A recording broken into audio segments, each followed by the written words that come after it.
उसका ये आज 6वां दिन अर्थात अंतिम दिवस है। इस अंतिम दिवस को श्री कृष्ण कथा का आरंभ करने के पहले मैं भगवान श्री कृष्ण के चरणों में नतमस्तक होती हूँ। वे ही सबको प्रेरणा दें, सबका साथ दें। उनका ये उनकी जन्म दिवस अर्थात जन्माष्टमी हर मन को प्रेरणा देने वाली, जीवन में उनका साथ देने वाली, सद्बुद्धि सद्ज्ञान देने वाली हो, इस आशा को लेकर ही कृष्ण कथा का आयोजन किया गया था। कृष्ण कथा अर्थात भगवान की कथा, उस परमात्मा की कथा जिसकी कथा कहने के लिए मनुष्य के मन में जब तक स्वयं परमात्मा वास नहीं करते हैं, परमात्मा स्वयं जिसको प्रेरणा नहीं देते हैं, तब तक किसी का मन या बुद्धि इस योग्य नहीं हो पाता कि वो वास्तव में उनकी लीला का वर्णन कर सके। भाग्य ही होता है प्राणी का कि जिसको वो इतनी प्रेरणा दें और प्रेरणा के साथ में वो उस मन में ग्रहण भी हो सके। भगवान श्री कृष्ण के जन्म के विषय में मैं आपको बता चुकी हूँ कि भगवान श्री कृष्ण का जन्म एक बहुत गहरी अंधकार की रात्रि में, अमावस्या की रात्रि में हुआ था। लेकिन प्राणी के मन में भी भगवान के उस जन्म की आवश्यकता है, क्योंकि हर मन जब तक अज्ञानता के अंधकार से पूर्ण है तब तक, जब तक कि उस मन में ज्ञान का प्रकाश नहीं फैलेगा, तब तक जीवन देव की जैसा या वसुदेव जैसा ही कारागार में इसी प्रकार से चलता रहेगा। कभी कोई जीवन का लाभ नहीं उठा पाएगा और फिर भी कोई मनुष्य वसुदेव या देव की नहीं बन पाएगा। इसलिए आवश्यकता होती है कि अज्ञानता से भरे मन में उस परमात्मा के नाम का, उस परमात्मा के ज्ञान की ज्योति का प्रकाश करें। क्योंकि संसार की स्थितियां, संसारिक आकर्षण, ये तो तुम्हें खींचते ही रहेंगे।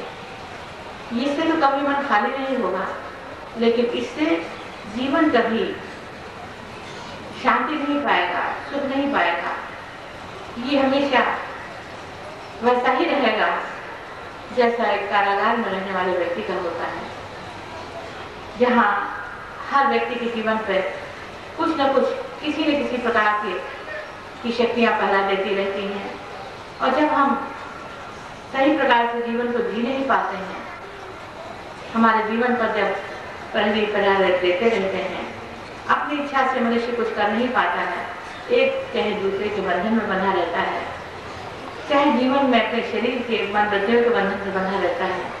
लेकिन जब वो सही मार्ग पर चल नहीं पाता है तो वास्तव में जीवन मुक्त दिखता हुआ भी कारागार में बंद जैसा ही होता है, जिसको हम देख नहीं पाते हैं, लेकिन वास्तव में हम कारागार में भी पड़े हुए हैं और हम पर पहरा भी देते रहते हैं। ऐसा ही मन भी है कि मन में भक्ति भावना मनुष्य की होती भी है, लेकिन मन की वृत्तियां स्वयं मन पर ऐसा पहरा देती रहती हैं कि मन में श्री कृष्ण का जन्म हो नहीं पाता है। श्री कृष्ण का जन्म होने के लिए बहुत सारा दुख उठाना पड़ता है। जब मनुष्य इस योग्य हो जाता है कि वो सारा दुख उठा सकता है, फिर भी कृष्ण को पाने के लिए उत्सुक रहता है, सब कृष्ण रहते हैं। देवकी के 7 पुत्रों का पैदा होकर मारा जाना ये दिखाता है कि उन्होंने कितनी कठिन भौतिक जीवन में भी कितना कठिन जीवन पाया, तब जाकर उन्हें एक कृष्ण जैसा पुत्र प्राप्त हुआ। और श्री कृष्ण कथा। आज तो हम लोग केवल कृष्ण कथा सुनते हैं, हमारे पास वैसा सुख का अवसर नहीं है कि हम प्रत्यक्ष में उस रूप में कृष्ण का दर्शन कर सकें। लेकिन जब जीवन में तमाम संघर्ष की, चिंताओं की, परेशानियों की स्थितियां आती हैं, विपत्तियां, दुख आते हैं, तब मनुष्य भगवान को याद करता है। लेकिन तुरंत हम याद करें, क्या तुरंत याद करने से भगवान मिलता है? भगवान का गोवर्धन पर्वत उठाना या फिर भगवान की ये पूजा, भगवान की प्रार्थना, जिस तरह से आप देखते हैं कि प्रतिदिन भगवान की प्रार्थना करने के पश्चात मैं कथा का आरंभ करती हूँ।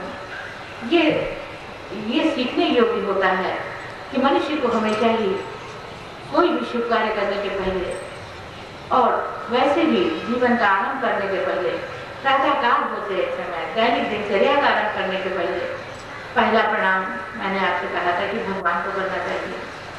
यद्यपि ये कृष्ण कथा है, भगवान की ही कथा का समय है, किसी दैनिक दिनचर्या का नहीं है, किसी भौतिक जीवन के आमोद प्रमोद का नहीं है,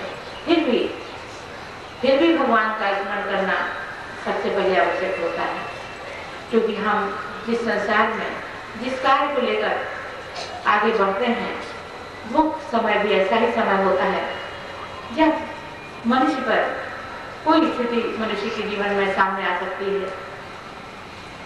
जिस तरह से गोवर्धन पर्वत उठाने की स्थिति जब भगवान ने संभाली थी, तभी सब ग्वालवालों की, वृंदावनवासियों की उस प्रलयकालीन वर्षा से रक्षा हुई थी। स्थिति थी एक दैवी प्रकोप की, अर्थात इंद्र के क्रोध की। तो जब स्थितियां विपरीत होती हैं तो दैवी प्रकोप भी होता है।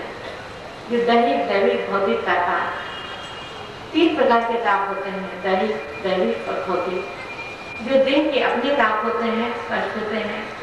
दैविक जो देवताओं के द्वारा, प्रकृति के द्वारा कष्ट होता है। जो भौतिक यानी संसार के, भौतिक जगत के लोगों के द्वारा संसार से भी कष्ट होता है। तो 3 प्रकार के तापों से मनुष्य का जीवन हर समय ग्रस्त रहता है।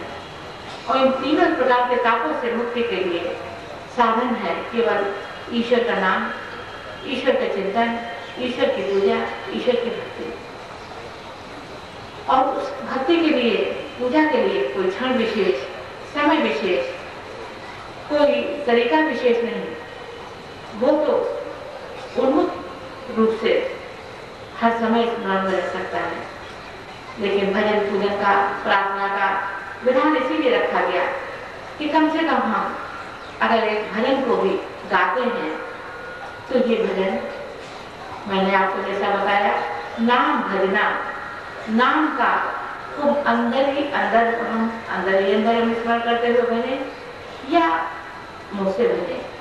लेकिन भजन में जब कुछ संगीत की लय होती है तब उसमें सुख मिलता है, आनंद आता है, मन रम जाता है और मन चित्त इधर नहीं भागता है, क्योंकि उसी में लीन हो जाता है। इसलिए भजन आवश्यक होता है।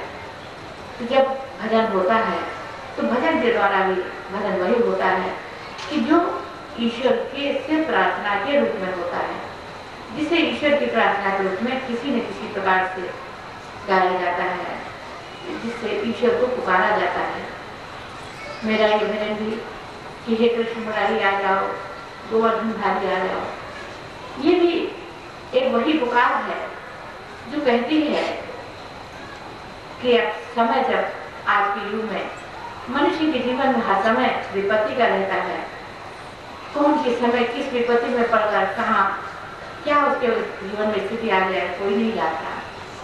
क्योंकि हम हर स्थितियों के बीच में देखते हैं कि हर मनुष्य, जीव जंतु, हर प्राणी असुरक्षित तो है, कोई उसका सुरक्षा करने वाला देखा जाए तो नहीं है। प्राणी ही प्राणी की सुरक्षा कर सकता है, लेकिन प्राणी ही अगर प्राणी का वध करने लगे, प्राणी ही प्राणी पर आक्रामक होने लगे, तो फिर भला क्या स्थिति हो सकती है? कौन किसकी रक्षा की बात कर सकता है कि कोई किसी की रक्षा भी करेगा? अगर देखा जाए तो आज किसी रिश्ते में भी ऐसा विश्वास नहीं है कि कहें कि रिश्ते एक दूसरे की रक्षा करते हैं। रिश्ते भी नहीं करते हैं। रिश्ते करते होते तो फिर परिवारों में जो हत्याएं हो जाती हैं, परिवारों में जिस तरह से स्त्रियां मार दी जाती हैं, कभी परिवार के संबंधियों के द्वारा, बड़ों के द्वारा, कभी अपने पतियों के द्वारा ही, परिवार में जिस तरह से जो कुछ होता है, या जैसे मैंने कल आपको बताया था कि जो अवांछनीय संतान होती है, जिसकी कामना बच्चों की नहीं होती है, उनको इसलिए कि वो हमारी जरूरत नहीं है, या सामाजिक कुछ ऐसी स्थिति है कि हम उन बच्चों को नाम नहीं दे सकते हैं, तो बच्चे तक माँ बाप के द्वारा मार के फेंक दिए जाते हैं। तो आज भला कौन किससे आशा कर सकता है कि आज के समाज में कोई कहीं सुरक्षित भी है, कोई कहीं सुरक्षित नहीं है। लेकिन अगर हमें सुरक्षा चाहिए तो हमें एक परमात्मा ही ऐसा है, इसलिए उसे पुकारना चाहिए। ये गोवर्धन की उठाने की स्थिति एक स्थिति तो है, लेकिन ये स्थिति बहुत सारी बातें बताती है। ये स्थिति वही बताती है कि एक ईश्वर ही ऐसा है कि जो हर विपत्ति के बीच में, क्योंकि प्रलयकाली वर्षा एक विपत्ति है, ये विपत्ति क्या उस समय आई कि आज नहीं आ सकती है, या किसी और दिन नहीं आ सकती है। ये विपत्ति भी तो संसार में जगह जगह पर आती रहती है। जब हम सुनते हैं कि कहीं पर ऐसा ही क्लाउड बस्ट हो गया, बादल फट गए और ढेर सारी वर्षा ऐसी हुई कि बाढ़ ऐसी आ गई, पता ही नहीं चला कि कितने लोग बहकर कहाँ चले गए। तो ये प्रलयकारी वर्षा हो या एक ऐसा ही प्रकट हो जाने वाली अग्नि का रूप हो जिसमें बहुत सारे लोग मर जाते हैं, या आने वाले तूफानों का रूप हो, ये सारी स्थितियाँ एक ऐसी स्थितियाँ हैं जिन सारी स्थितियों के बीच में प्राणी असुरक्षित हो जाता है। और उन सारी असुरक्षा वाली स्थितियों के बीच में भी हम अगर उस एक गोवर्धनधारी की पुकार करते रहे तो वो हमारे ऊपर छाया करके खड़ा हो जाता है। हम उसके उस वरद हस्त को, कृपामय हस्त को हर स्थान पर अनुभव कर सकते हैं।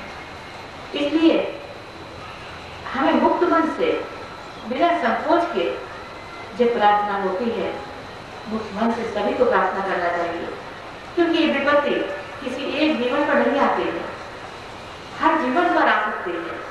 और जब विपत्ति आती है तो हर जीवन विपत्ति में फंस जाता है। लेकिन आज के समय में हम भजन गाते हुए भी शर्माते हैं, मुँह से भगवान की पुकार निकलना बड़ा कठिन हो जाता है। लगता है लोग क्या कहेंगे कि हम भजन गा रहे हैं।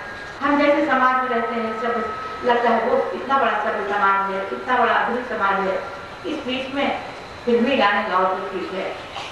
लेकिन ये भजन का क्या मतलब है कि लोग क्या कहेंगे कि अरे हमारे बच्चे या हमारे पति या हमारी पत्नी ने भजन गाना शुरू कर दिया। बड़ी पुरानी, बड़ी गंवारपन की बात लगती है। इसलिए हम छिपते हुए भगवान को प्रणाम करते हैं, छिपते हुए मस्तक नवाते हैं, न खुल के प्रणाम कर पाते हैं भगवान को, न खुल के मस्तक नवा पाते हैं।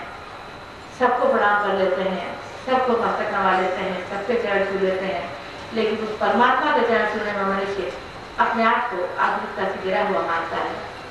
उस परमात्मा को प्रणाम करने में अपने आप को बहुत पिछड़ा हुआ मानता है, गांव देहात का या शिक्षित मानता है। इसी तरह से भजन गाने का जब समय होता है तो किसी के भी मुख से भजन के बोल नहीं फूटते हैं, इसीलिए क्योंकि शायद शर्म आती है। लेकिन सच तो ये है कि अगर ये विपत्ति, अगर तुमने भगवान को पुकारा ही नहीं है, तो फिर अगर विपत्ति आती है या आएगी, तब तुमने तो गोवर्धनधारी को पुकारा ही नहीं है, तुमने तो कृष्ण मुरारी को पुकारा ही नहीं है, फिर उस समय तुम्हारी रक्षा करने कौन आएगा? वो कृष्ण मुरारी जिसका दर्शन करने कहते हैं कि जिन देवताओं को तुम विश्वास करते हो, वो देवता भी उनका दर्शन करने के लिए उत्सुक रहते थे। तो भला उस कृष्ण मुरारी की जिसकी तुम पूजा करते हो, जिसकी जन्माष्टमी मनाते हो, भला उसका नाम लेने में, उसको पुकारने में आपत्ति क्यों होती है? क्यों मनुष्य संकोच करता है कि वो खुल के भगवान को पुकार नहीं पाता है? मालूम है, मैंने द्रौपदी की कथा भी आपको सुनाई थी कि द्रौपदी ने भी जब तक जो इतनी बड़ी भक्त थी भगवान श्री कृष्ण की, उसने भी जब तक स्वयं श्री कृष्ण को नहीं पुकारा तब तक श्री कृष्ण उसकी रक्षा करने नहीं आए थे। ये केवल कथा कहानियां नहीं है, ये वही है जो भगवान कहते हैं सर्वधर्मां प्रत्यजे मामकं शरणं व्रज। ये वाक्य बहुत सारी बातों को बताता है। आज की भाषा में भगवान की कहता है, मुझे तुम्हारा एक दृढ़ विश्वास चाहिए, मुझे तुम्हारी अंधी आस्था, संपूर्ण समर्पण और संपूर्ण स्वीकार चाहिए।